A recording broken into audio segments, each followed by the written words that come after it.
আমাদের পরিবার থেকে এখন একমাত্র দাবি বিভিন্ন আইন শৃঙ্খলা বাহিনী জানে আমার 22 থেকে যারা হত্যা করেছে প্রকৃত হত্যাকারী কোনো কারণে জানে কোনো একটা বিনা অপরাধ লোক এখানে অপরাধী হোক আমরা চাই না। আমরা হচ্ছে আসলে যে প্রকৃত হত্যাকারী আইন শৃঙ্খলা বাহিনী তাদের অভিজ্ঞতার মাধ্যমে খুঁজে বের করে আইনের আওতা নিয়ে আসবেন এবং আমি সর্বোচ্চ শাস্তি ফাঁসির দাবি করি ফাঁসি দাবি করি। আপনাদের যারা ইলেকট্রিক এবং প্রিমিয়ার সাথে জড়িত আছেন, আমিও জড়িত, আপনাদেরও ধন্যবাদ। গতকাল থেকে আপনারা অনেক পরিশ্রম করেছেন, আমাদেরকে সহযোগিতা করেছেন, বিভিন্নভাবে সঠিক তথ্য তুলে ধরেছেন। ভবিষ্যতে সঠিক তথ্য তুলে ধরবেন যাতে মামলাটাকে আমরা দ্রুত নিষ্পত্তি হয়। একমাত্র আপনাদের লিখনের মাধ্যমেই এই মামলাটা দ্রুত নিষ্পত্তি হবে বলে আমি আশা করি। আমাদের বাংলাদেশের একটা কোনো হত্যাকাণ্ড গঠিত হলে কয়েকদিন খুব গরম থাকে, তৎপরতা থাকে।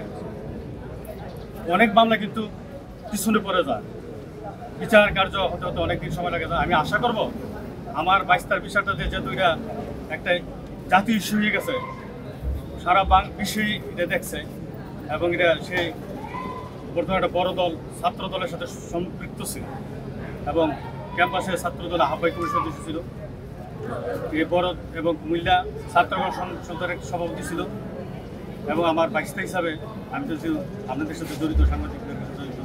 আমার অনুরোধ থাকবো আপনারাও আইন শৃঙ্খলা বাহিনীর সাথে সাথে সঠিক তথ্যটা যাতে বের হয়ে আসে আপনারাও চেষ্টা করবেন। অনুসন্ধানের সাংবাদিকদের মাধ্যমে বের করে আসবেন আসলে প্রকৃত খুনিকারা। দ্রুত সময়ের মধ্যে যেন আমার এই ব্যক্তিরা আবারও বলি বিচার কার্য সম্পূর্ণ হয়, করতে হবে বাংলাদেশ সরকারের কাছে এবং আইন শৃঙ্খলা বাহিনীর কাছে আপনাদের কাছে আমার চাওয়া এবং আমার বাচ্চাদের জন্য দোয়া করবেন।